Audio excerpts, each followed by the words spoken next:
Welcome to the Ages of Rock podcast with your hosts Bill Algie, Dennis Talbot, and Alan Tate. We are three guys who have one thing in common, a love of rock and roll. Our goal is to talk about all things rock. We hope you find this show intriguing, funny, and occasionally highly opinionated. Enjoy! Hey, welcome to the Ages of Rock podcast, episode number 49. We're going to be doing another one with Mitch Lafon. He's our buddy from Canada, rock journalist extraordinaire. We'll be plugging his one-on-one with Mitch Lafon podcast a little bit later as well, I'm sure. And welcome aboard, man. Good to have you back. Always a pleasure to be there. And I'll plug it right up front. Listen there you to One-on-One with Mitch Keep Lafon. plugging. There you go. And of course, check me out on Twitter at Mitch Lafon. There you go. I'm done. My plugs are in. Already. Thank you. Awesome. Good night. Thank you. Thank you, Cleveland. See you later. Hey, I don't know if you realize this, but you were our very first guest. Yes, and obviously it was successful because we're half a century in right now, right? Almost at 50. We've celebrated our 1 year. It begs to understand, if I was number one, shouldn't I have been number 50, like the special 50th? Well, do it again. Sure, we'll call this 50. All right, hang up. We'll do this next week. Let's get next week.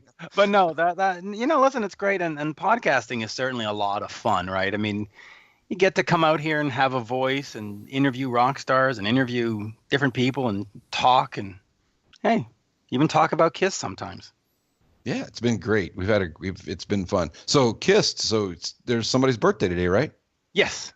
It is November, what are we today, 7th, and therefore that means Tommy Thayer, the spaceman, is a year older. So there you go. Happy birthday to Tommy. Happy birthday. I like Tommy, by the way.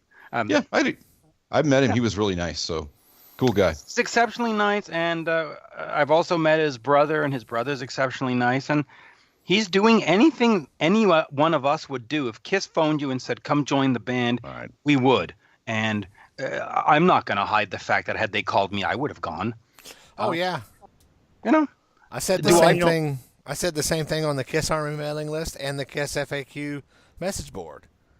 Yeah, listen, I would like to see Ace have one last, dip in the pool, but until then, Tommy's doing a bang-up job, so you can't complain.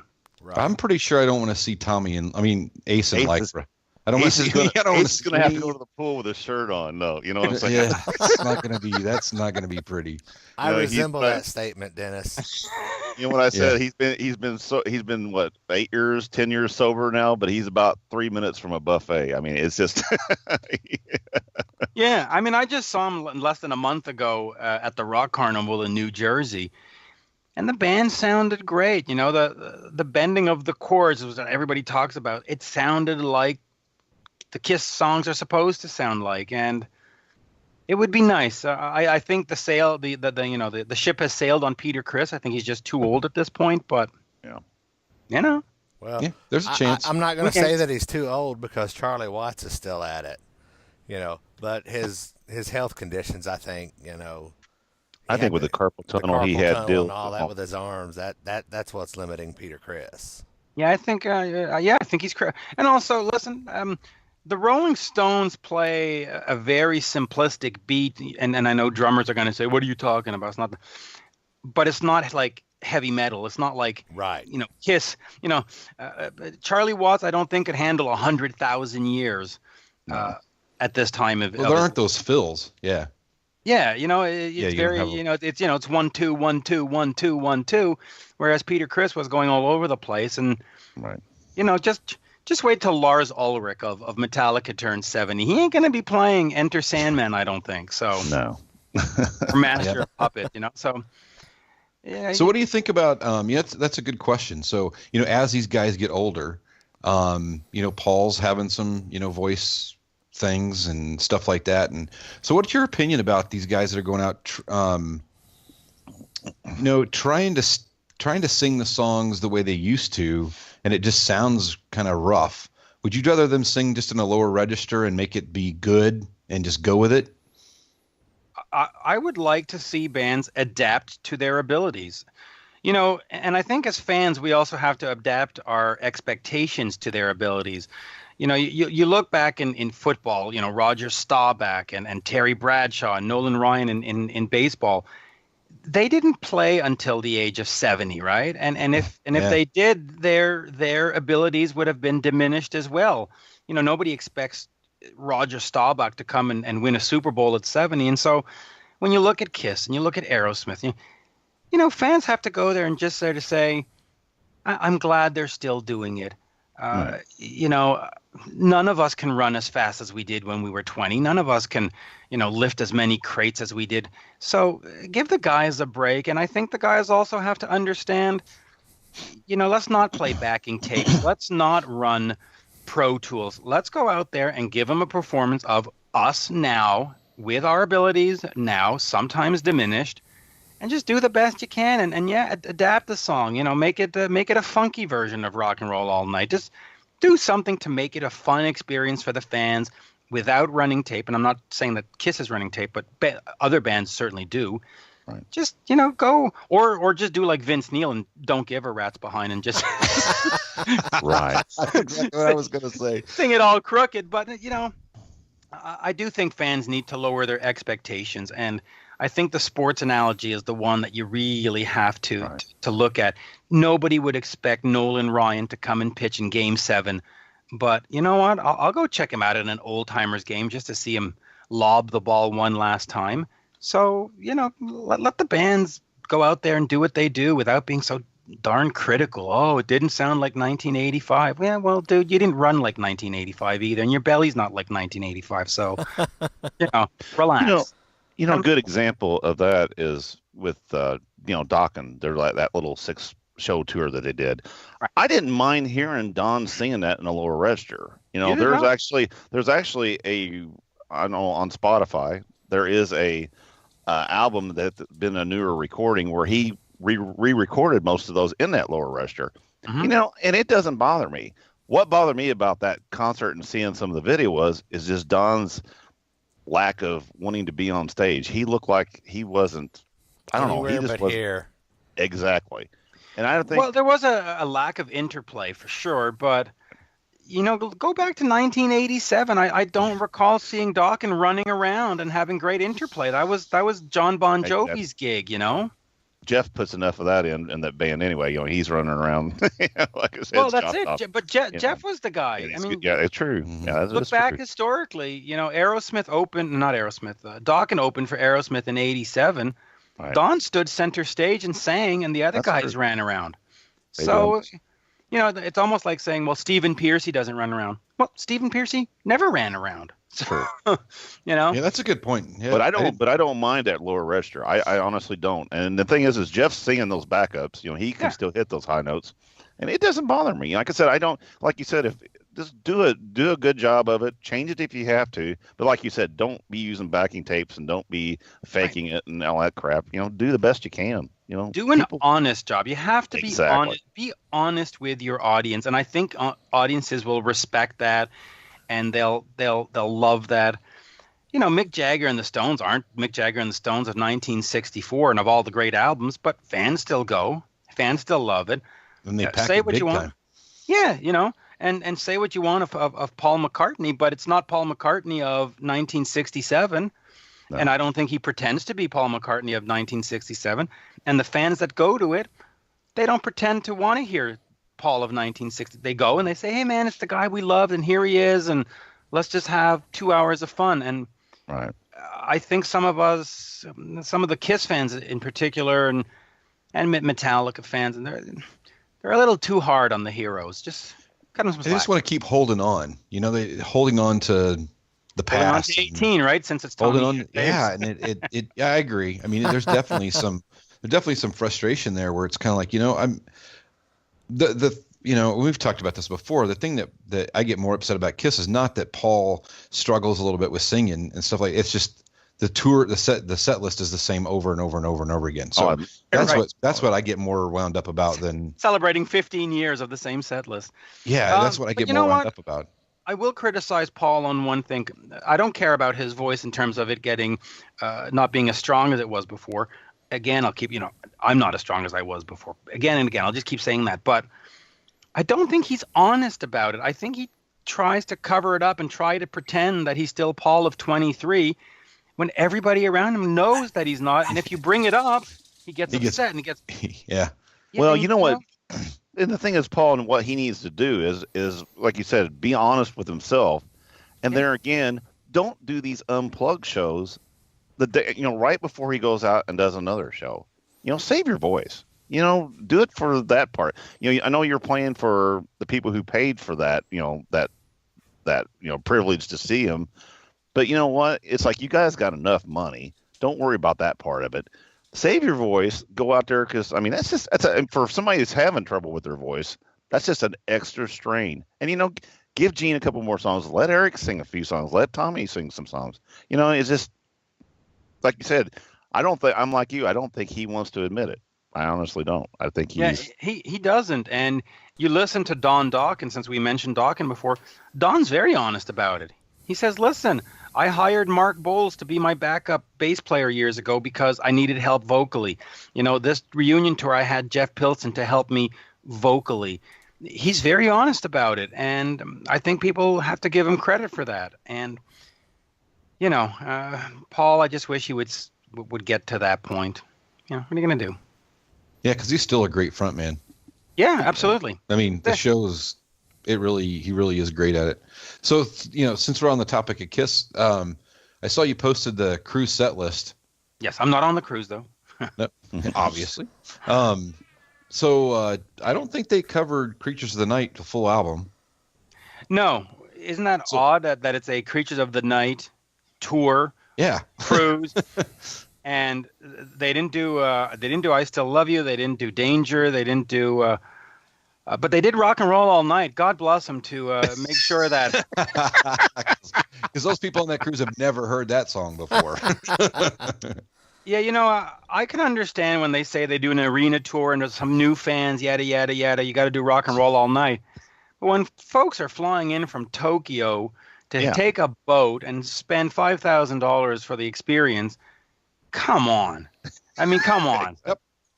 That's and then why I'm not going. I mean, it's just I can't do it. I'd love to go, but I'm not. That would just piss me off. I'm not gonna lie. Well, yeah, and okay, so they did the song "Keep Me Coming." The other thing that they do that drives me crazy on that cruise, and I haven't seen the video of this one yet, but they do the Sail Away show, and they go, "Oh, they did Hide Your Heart and this and that," and then you look at the video, and what they did is they strummed 3 notes, the crowd sang it for 30 seconds, and then they moved on to the next song, and you go, "Well, wait a minute." That's what?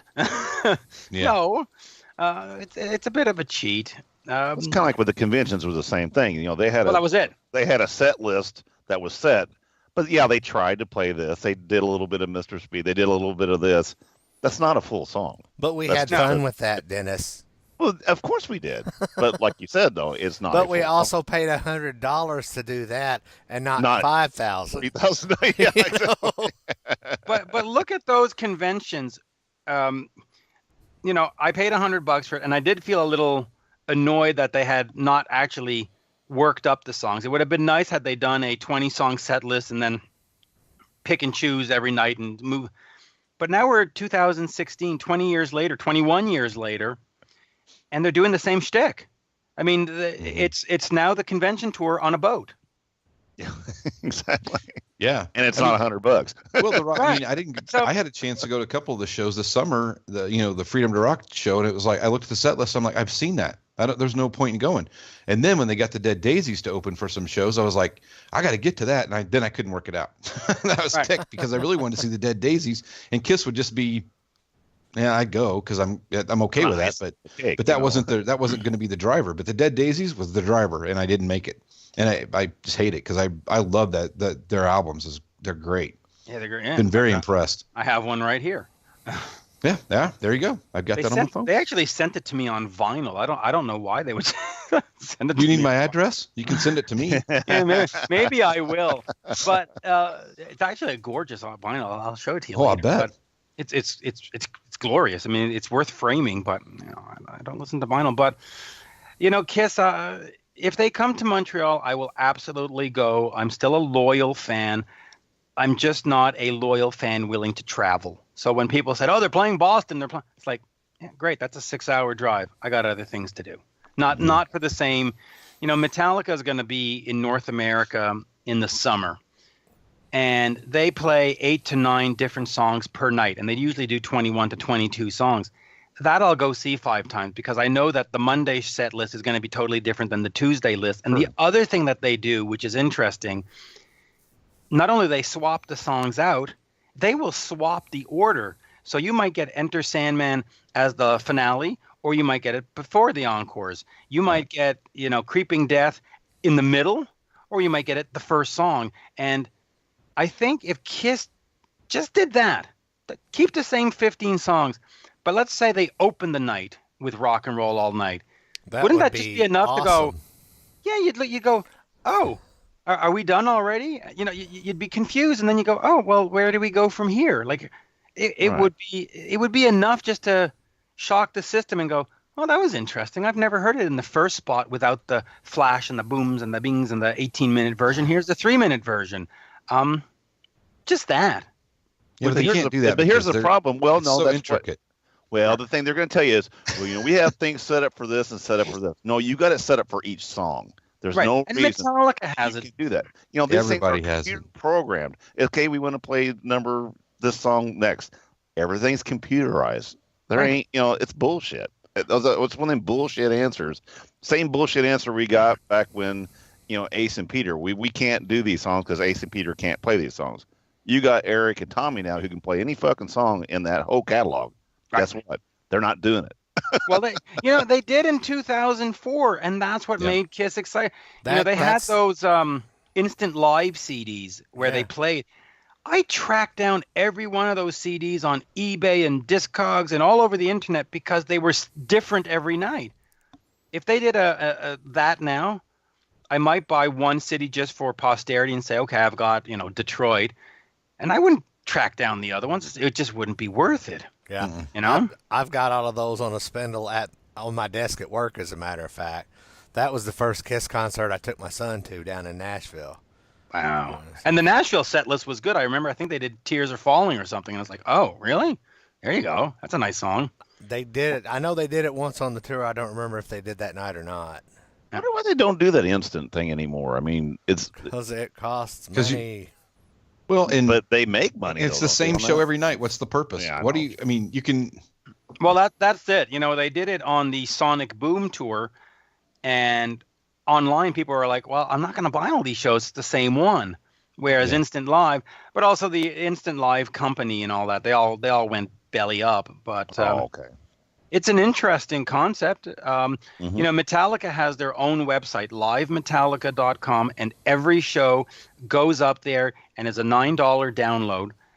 And I can sit here, and I can sit in Montreal, and I can pick over, they were wherever they were, Peru the other day, and I can spend $9 and get the entire show straight. Is that video and audio? No video, just audio. Just audio, okay. But they remix the audio, so you don't get a bootleg. You get a professional sounding.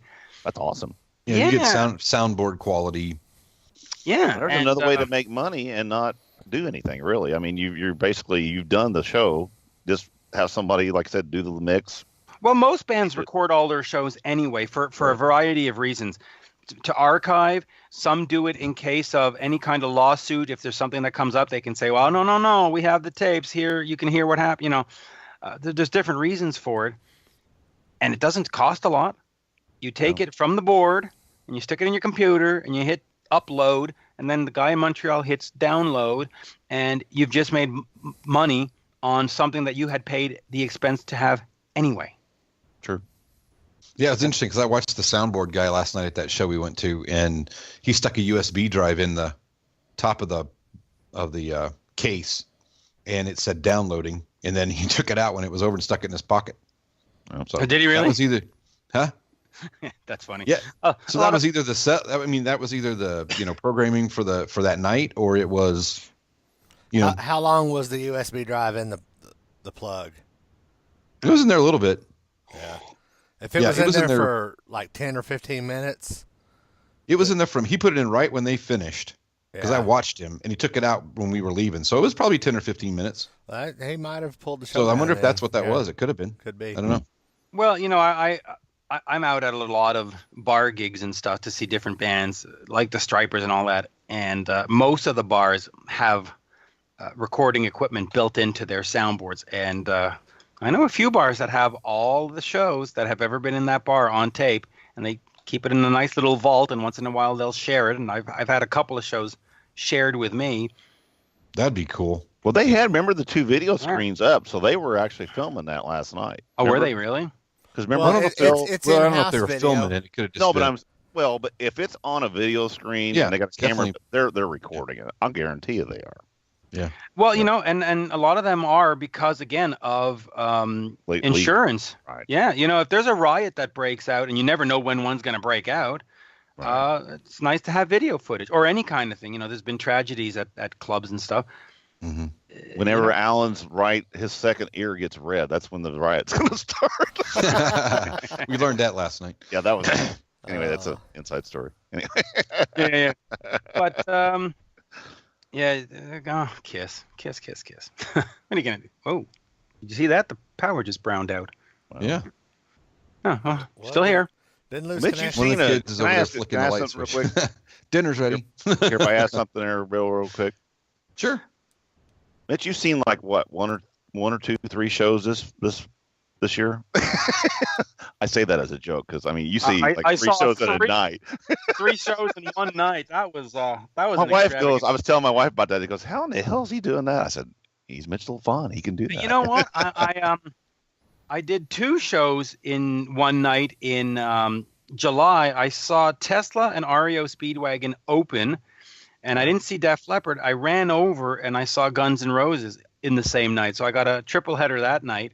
Oh, that'd be much better than the other one.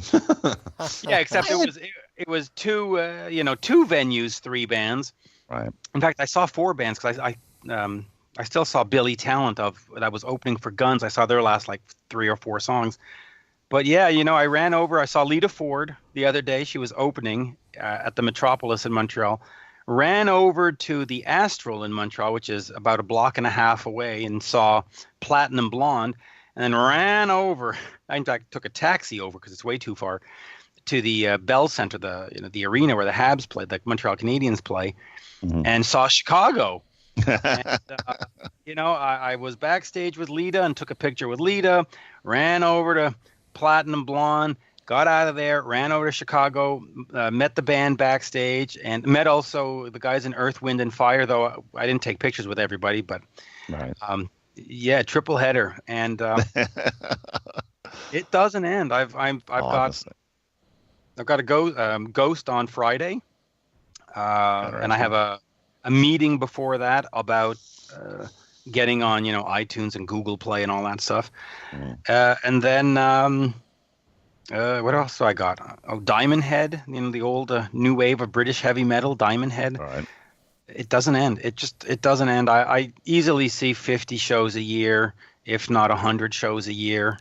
Wow. And it's, it really is something I live for. There's nothing sweeter to me than the smell, the sound, the noise of a show. It just, I love going to live shows. I just love it. Yeah, and I love going. Yeah, I know it sounds silly to say the smell, but when you walk into a venue, it just smells show, and it's just great. I love it, and we've seen quite a few of the same shows that you've seen. I mean, we didn't go to 100, but I've seen quite a few of them. But the one that I'm going to go back to was the one where, and I've seen your post, and I think we've messaged back a few times. We gave GNR a lot of crap whenever they mentioned about going out, and I was one of those things that said, this is not even going to go 3 shows, and it's going to fall apart. The wheels are going to explode, and it's the best damn show I've seen this year. I mean, it absolutely is. It's the best show of 2016. Yeah. In Toronto and most other cities, they showed up at 9:30 at night, which is a totally normal hour for any band. I mean, listen, Chicago the other day showed up at 9:45 because they had some technical problems. So, and it was a great show. What I liked about that show is that instead of doing drum solos and guitar solos, they did what I call musical moments that sort of connects the show together Exactly. And moved it from one song to another, and yet still allowed the band to go do costume changes and guitar changes and take a pee or whatever they do. Right. And yet it wasn't just Slash going ling-a-ling-a-ling-a-ling. Like he was doing Wish You Were Here and, Pink Floyd and blah, blah, blah. And, which I thought was really good. but, and that's it. You see, if Kiss did that, I wouldn't complain at all. The fact that Tommy Thayer goes, wanky, wanky, wanky, wanky, shoots off a fire, give me a break. I just paid $100 for the show. You're giving me 15 of the same songs. How about we take out the drum solo and the guitar solo and give me 2 rare classics? Right. Because you're going to say, well, the casual fan doesn't really care about you soloing. So, Exactly. so casual fan ain't going to be like, oh, Tommy Thayer solo tonight. Yay. Give me 2 songs. And by the way, that applies to everybody. I'm just using Kiss because we're all Kiss fans here. But Right. Van Halen, listen, Eddie Van Halen, you're a great guitarist. I love you. But I don't need 14 minutes of you finger picking. I mean, please. Exactly. Get over yourself. Give me another song that I didn't get to hear because you were too big, and Poison and solos. Now the show that you saw of Guns N' Roses up there, was Adler at that one or not? No. Okay, because we got to see it. I went to Nashville and seen it, and Adler was there, and he did a real good job. And he had a smile on his face. You couldn't have knocked it off with a baseball bat. I mean, he was happy. I mean, that dude, he looked good. He played good. I was happy to see him.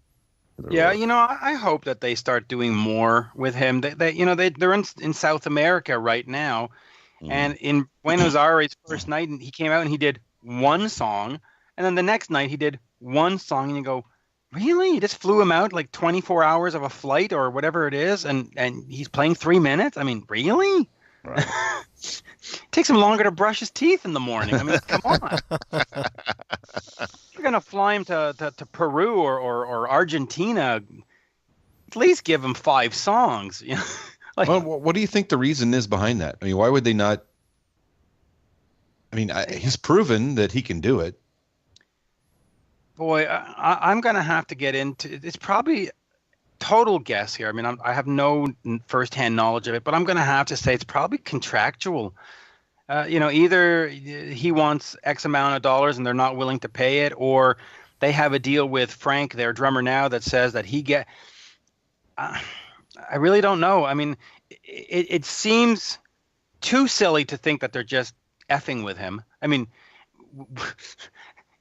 there's practical jokes, and then there's right. That's can't cruel. be that. I mean, that's just cruel. Yeah. The one song each night in Buenos Aires, I've gotten no reports of anybody being sick it could be. Maybe they're hiding the fact that he had a cold or a flu, and that's all he could do was 3 minutes before passing out.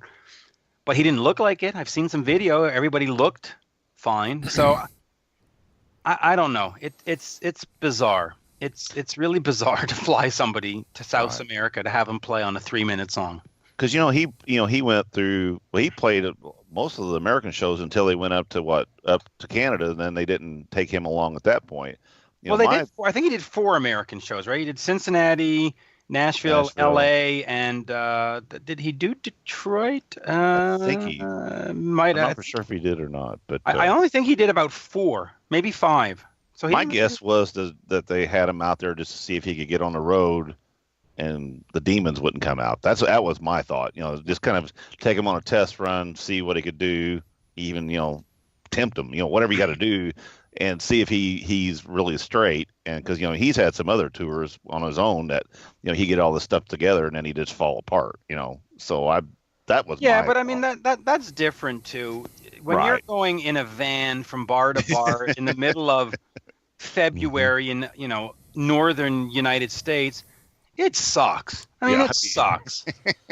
And if you sort of pack it up and say, "Listen, I'm going home. I can't deal with this." Yeah, I don't blame you. When you're 20, shut up and suck it up, Buttercup, and get on the road. When you're 45, 50, it's like I can just be in LA at a pool. So if he's on a major tour with a major tour bus and a private jet, I just don't see any reason why he couldn't do it. I don't think so. I think he could. I'd like to see him happen. So what do you want to see for? What do you want to see for 2017? Well, I want all these reunion rumors to become true. There's talk of Sammy Hagar going back to Van Halen. I think that would be absolutely wonderful because that would entail that Michael Anthony goes back. I really think Ace should play with. I mean, let's not kid ourselves. The reason they did a B market tour, it's not because they were freedom, blah blah blah, America. We're going into the heartland. Give me a break. If you could play Madison Square Garden or the LA Coliseum, you would be at Madison Square Garden and the LA Coliseum. Nobody passes up that kind of money to go play in Des Moines, Iowa. No offense to Des Moines, but that's the truth. And I think Ace would bring back some interest in the band. I think promoters would go, oh, let's see how this does. I think some fans would be curious. And I think the media would pick up on it, and it would be a talk of the town. If you looked at the media this summer, there was a lot of like, oh, Kiss is playing. All right. Whereas I think if they had Ace back, so we'll see. With makeup or without? With. I think they have to do it with, and I think they have to keep Eric Singer. And if they're going to do it, though, they're going to have to do it soon because they're running out. The clock's ticking on them boys. I mean, really, I think they're gonna miss the opportunity. You know. Well, let's hope. Yeah, I hope. I would like to see Guns N' Roses continue. I would like to see them get the original 5, and because Appetite for Destruction 30th anniversary is coming up, it would be nice that even if it's a limited run, 20 shows, 40 shows, just get the 5, and then you can bring back Frank and bring back Richard, and keep Slash and Duff and do what you're doing now. That's fine, but just for that moment. Give us a summer of Appetite for Destruction. I think that would be nice. And I'm not a fan necessarily of all the guys in Skid Row, but I think, or not. Let me rephrase that. I'm not a fan of a Skid Row reunion, but I think if they were to open for Guns N' Roses, that would be a killer bill. Oh, it'd be awesome. Yeah, and by the way, I do like the guys in Skid Row. I just chose the wrong words there. What else do I want to see? I certainly want to see Metallica on the road. I think, we are going to see them on the road. I know that. But I would love to see them just hit North America hard and just keep coming back and keep coming back. And what else is out there? There's so many good things. Alice Cooper I need to see again. There's just a lot of great stuff. But the reunion stuff, I think, Ace and Sammy and come on, guys, let's get it done, Yeah. Is there any chance that Dokken could do some one-off shows, or do you think that's just totally off the table? I think money talks. I think if Dokken does some more reunion shows, they have to be very, very smart on how they market it. Show up to Hellfest, show up to Heavy Montreal, show up to Donington or Download or whatever they're called. Don't go play, the B station in Des Moines, Iowa. Sorry, Des Moines. It's just. Man, you're ragging on them boys hard. As a Canadian, we don't know all the small little cities, so we'll just go with Des Moines. But no, they can't. You can't take the reunion tour and start doing club shows. If they do that, the magic will be gone, and it'll just be, in my opinion, a mistake. Give it some allure. Do 10 more shows, but make sure they're all the festivals. Make sure that, when the pictures go online, it's you standing in front of 45,000 fans in the background waving their hands. Make a statement. And I think that if they make a statement and if they use that theory and the money starts coming in, I do think that we'll see a few more shows. I really do. I don't think we'll see Dokken reunited at the B-side in Des Moines, Iowa. That's not happening. I just don't see that happening, and nor should it happen. Quite frankly, I think that'd be a disaster. Yeah, I'm looking forward to. I think Foreigner's going to tour right for the 40th? Foreigner 4 album, right? Yeah. Yeah, I think that'll be a good show. I saw them a couple years ago, and Dokken Foreigner. I'm telling you. Yeah, that my theory was it'd be Dokken and Foreigner. And Jeff just gonna have to play. I mean, you're just gonna have to work, dude. Well, Jeff, I think could handle that, and probably. And Dokken and Foreigner on the same bill actually wouldn't be such a bad idea, quite frankly. No, I think it'd be cool. I think it'd be a fun bill. You know. So we'll see. I do think Lou Gramm and Foreigner are going to do a few shows together. There was talk of the Head Games lineup going out there and doing some stuff. We'll see. You know, rumors come, rumors go. Years ago there was a talk of Night Ranger opening up on a Kiss tour. This was like 5 years ago. Mm-hmm. Yeah. Night Ranger, Def Leppard, and Kiss, which I guess was 2013 or 2014. Mm-hmm. Well, the fact is that they were signed on, and eventually it came down to money, and Night Ranger just sort of figured, you know what, we can go play backyard barbecues and state fairs and make more money than Kiss is offering us on this tour. So they bailed out. But the point being is that there are all these rumors and stuff that you hear sometimes is totally true, and it doesn't happen at the end of the day because the dollars just didn't make sense. So I think Foreigner is one of those where we're hearing the rumors, and we'll see. We'll see how it pans out. You know, I don't think they're going to add a ton of money to their bottom line by having Lou Gramm back in. Love Lou, but I think the band's doing great as is. Kelly does a really good job. He does a great Phenomenal job. singer. And box office wise, they do great. I mean, I've seen them in 4 or 5 different places that are anywhere from 2,000 seaters to 4,500, and they've been sold out every time. Mm-hmm. So, yeah, I don't think by changing the lineup they're going to end up being at Madison Square Garden. I don't. They'll just be at a better state fair. Yeah, Not the Yeah, one in that's true. Iowa. so you think Not they the could? one in You think they Iowa, could no. headline They'll be at the Syracuse one in upstate New York. for a shed tour? For a shed tour in the summer, then that's going to have to be a triple bill. You think to fill 18,000 seats? Foreigner? Mm-hmm. Oh yeah. I think to get you need to get Foreigner, Styx, and Journey or something like that to fill a shed. Absolutely. I So if saw Journey that tour gets in the- Indianapolis. What? I saw that tour. No, it was a Foreigner, Journey, and Night Ranger. Styx was a different concert. It's a good tour. Yeah. Yes. So if Journey gets in the Rock and Roll Hall of Fame, which we don't have to talk about that, Right. Steve I just Perry. did an interview about Rock and Roll Hall of Fame. So Yeah, we hate that. So Yeah. but the rumor is that they Steve Perry's been invited to, well, it's not they a would rumor. welcome He's him been to come back, invited. which is awesome. I mean, Jonathan Cain Yeah. went on a local CBS station, I think in Nashville or something, and said, "I want him back." So, yeah, I think if they get into the Rock and Roll Hall of Fame, I really think that the guys in Journey currently will do whatever they need to make Steve feel comfortable to come out and do the couple of songs. And Steve, he was playing with the Eels recently where he did some Journey songs. You can find that stuff on I YouTube. saw that, yeah. And he sounded great. So it's not like his voice is over and he's going to feel embarrassed, or he has the voice. I just think it's a question of Neil and Jonathan and the guys just reaching out in a very diplomatic way and respectful way and say, Oh. I think Neil will There- be very, very convincing. So, we'll see. Yeah.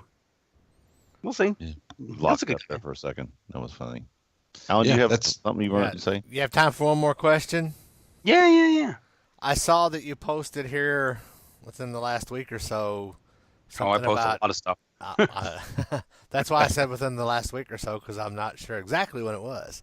But you posted something about an offer from a terrestrial radio station. Tell us a little bit about that. Well, I've been lucky over the summer.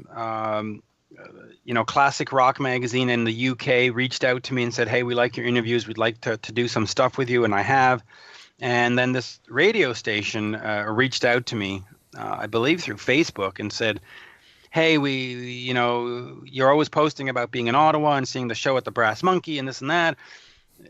Would you like to come and be part of this?" And I said, sure. And they made me do a couple of audition tapes, some dry reads that I did here at home and on the computer. And I sent those in, and they said, yeah, we like the dry reads. They sound good. And dry reads are incredibly difficult to do because it's like taking a book and then trying to read it and sound excited, except it's on stuff that generally you don't care about, right? So they like the voice, they like how that sounded, and they said, well, come on into the studio, we'll give it a shot. And I went in and we did a 2.5-minute segment, which was supposed to be a test run. And they said, man, that was great. We're just going to keep it. We're going to air that next week.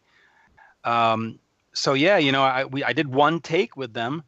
They liked it, they kept it, and they aired it, and then they said, "Hey, you got to come back and let's do this over and over and over again." And then they press released, "Hey, Mitch Lafon of One on One is joining Rebel." So Rebel 101.7, Ottawa's hard rock station, is I'm the voice, one of the voices now, doing That's some awesome.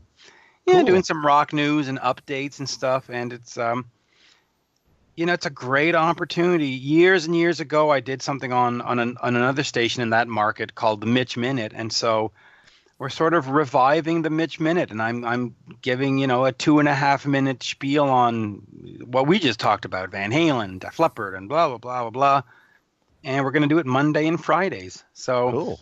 Well, congratulations. it's great. It's the first step in world domination. He must be a Gene Simmons fan. Yeah. You got to be doing this when you say that. You got to rub your hands together. Well, awesome. Of course, in the true Gene spirit, I would say that I have joined the greatest station ever known to man, and my listeners must be obviously over 1 million in the first week because I'm. No, And they're all very powerful. And they're all very pants. powerful and attractive. That's Speaking of powerful and attractive, how about the LA Kiss just vanishing from the face of the earth? Oh. Yeah. Oh my goodness. They were. Folks, we did not plan that. You need to add the word "were" on the top of that. They were the gridiron gods of LA. Now they're. Isn't it amazing though how they just vanished without? I mean, it really is. To their credit, though, I think in Kiss's defense, about 4 of those stadium football teams just vanished. It wasn't just the Kiss team. It was that entire league is falling apart, and there's a international football league, or there's a competing league of indoor football. No, it's the IFL, I think, right? The international, the indoor football league is competing with the arena football league, and they've absorbed like 3 of those teams, and not the Kiss though. But right. I'm hoping that through the failure of LA Kiss and Gene Simmons' tongue and all this other stuff that they failed at, that eventually they'll be forced to focus on fans and music and perhaps rehearsing a couple of new songs. There you go. So if that's a big order, though. So the rumors kind of going around too is new album from them, possibly. I think so. So if they don't get a new producer, does it matter? To them, no. To me, yes. I don't want another Paul Stanley produced. I don't want another Paul Stanley produced album. And you know what? I'm going to go a step further and not say Paul Stanley. I'm going to say any band that is self-producing, whether you're Kiss or Aerosmith or Metallica. Yeah, you're wrong. Bugger off. Just leave me alone. You need another set of ears. The question is you have to get a good set of other ears, I don't think Bob Ezrin is actually good for Kiss. He just makes Bob Ezrin albums. I don't think if you go back in the history, I don't think, Tom Werman or Bob Rock or anything would make a great Kiss record. But if you could get a new hot shot, like there's a guy named Andy Sneap who does, the new Accept records and stuff. I think he's new enough on the scene that he could add a fresh perspective to Kiss, because I think a lot of the older bands lose the ability to be who they are. They just they get in this rut, and I think you need a young 30-year-old producer to come into Kiss and say, that's not working for today's market. That's not what we're listening for. That's not.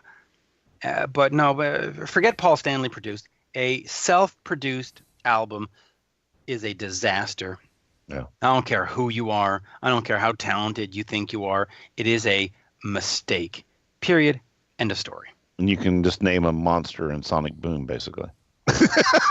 Yeah. They're not. I mean, they're my least favorite. I mean, if you go, on the list of top songs or top albums to the lower ones, those albums are way down there. I mean, at the bottom. It's funny, when Sonic Couple Boom of came out, songs. I was very excited, and I really dug it, and I think there was an excitement of it's been 9 years or whatever it was, and when I listen to it now, I still get a bit of that sense, but Monster has just become I'm numb to it, and I don't think the songs are particularly bad. I just don't think they're particularly good. It's sort of like, when you microwave that slice of pizza that's left over. I mean, it's okay, but it's not like fresh out of the oven, right? Right. And I think that's where Monster was. It sort of was microwaved pizza. So maybe horrible. Monster was the way Bill got his first hamburger last night. Yeah. Raw. All right, Mitch. Man, we really appreciate you being on the show. It was great. Thank you. Absolutely, anytime. I'm Appreciate their time. I gotta pencil in all this stuff now. I mean, I'm running around from gig to gig and interview to interview. It's nice to be busy. I gotta say, but sometimes it's Hey, it's 7:30 my time here, and I haven't had a break since I woke up. There you go. we can have him back on the 99th episode. All right, Mitch. There you go. Make it the So 98. where can we find you at again? The wonderful. Well, you can find One-on-One with Mitch Lafon, the podcast on all the great podcast providers: Spreaker, iTunes, iHeartRadio, TuneIn, Stitcher. I do archive everything on YouTube, so you just go to YouTube and type in Mitch Lafon, and you'll find the page. And of course, on Twitter at Mitch Lafon, MITCHLAFON. Facebook is One-on-One Mitch Lafon. I couldn't afford the with on the Facebook page, so I had to drop it. And there you go. I'm ubiquitous. It's really not hard to just go to Google and type my name in and find something. Generally, We typed it in, but you don't want to know what it said. yeah. I know. It's funny that you mentioned that, though. If I can just, somebody the other day wrote a review of a Bon Jovi album and got it into a major publication. And he says, man, I went to the news groups and stuff, and people are calling me all kinds of horrible names. They're saying I'm a this and a that and an A word. And I went, yeah. He goes, well, doesn't that offend you? He goes, doesn't that offend you when you see your name? And people, I go, no. I see my name.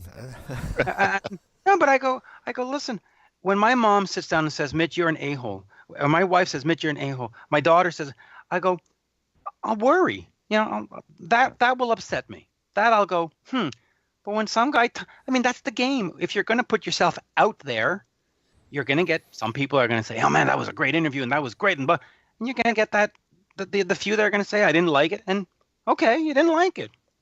Some guy in Des Moines. All those people in Des Moines that they just don't like the show. It's unbelievable. But I'll leave it on that. People are going to write stuff, and you just sort of have to have a thick skin about it. And honestly, until my wife turns to me and says, Mitch, you're an asshole, I'm going to say, okay, whatever. And the minute she says that, then I'll be concerned, and then I'll have a problem, and then I'll worry about it. But otherwise, I'll sleep soundly. I'll do my interviews. I'll go to my shows and say la vie. That's Sounds life. like us. Just That's be what Mitch. it's all about. Except All our right, wives do well, call us assholes. I gotta work with these two Does all Mitch's the time. wife call us that? Because I didn't even know that. That's interesting. No, but yeah, you can't do a podcast and worry about bad stuff. Yeah. It's obviously better when people put good stuff. We're not going to lie, but franchement, let's call a spade a spade. We're not going to cry because some dude in Des Moines said that you were bad. Dennis. Be like, dude, you live in Des Moines. Like you have perspective. Mitch is single-handedly destroying our Des Moines, Iowa fan base. Well, listen, Like how there is much one. internet access does the cow have anyway? Oh man, cow jokes. All right, There we go. that is all. The dog is asleep right. in the basket right here. All right. Thank you. All right. Well, We'll do this again. Thanks a lot again, Mitch, for joining We'll us. do episode 97. There you go. We'll have you back on. Don't worry about that. It's always fun. All right, so you can find us on agesofrock podcast.com. Nope. agesofrock.com. Oh, yes. I don't even know. Let Alan do this. That's bad. Is that bad? That's why they keep me on the show, because I'm the only one that knows the technical stuff. All right. Why don't you go, tech guy? Tell us. Tell us where to find it. Visit us on agesofrock.com and find our Twitter and Instagram and that other thing. You have an Facebook. Instagram? Facebook. Yes, we have an Instagram, but I've used it like 3 times. I have an Instagram too. It's what is it? At Mitch Lafon or whatever. It's something Mitch Lafon, but how many pictures of me and rock stars can you post before it gets tedious? Yeah, that's why we quit posting. We quit posting on there because there were all these pictures of us and rock stars, and we just gave up. Yeah. There it is. I like to see that picture. Where is it at? No. Yeah, whatever. I'm telling you. All right, there we go. All right. Thank you, guys. Thanks Time again, for Mitch. hockey. Thanks again, Mitch. Peace out, folks. We'll see you next week. See ya. Cheers.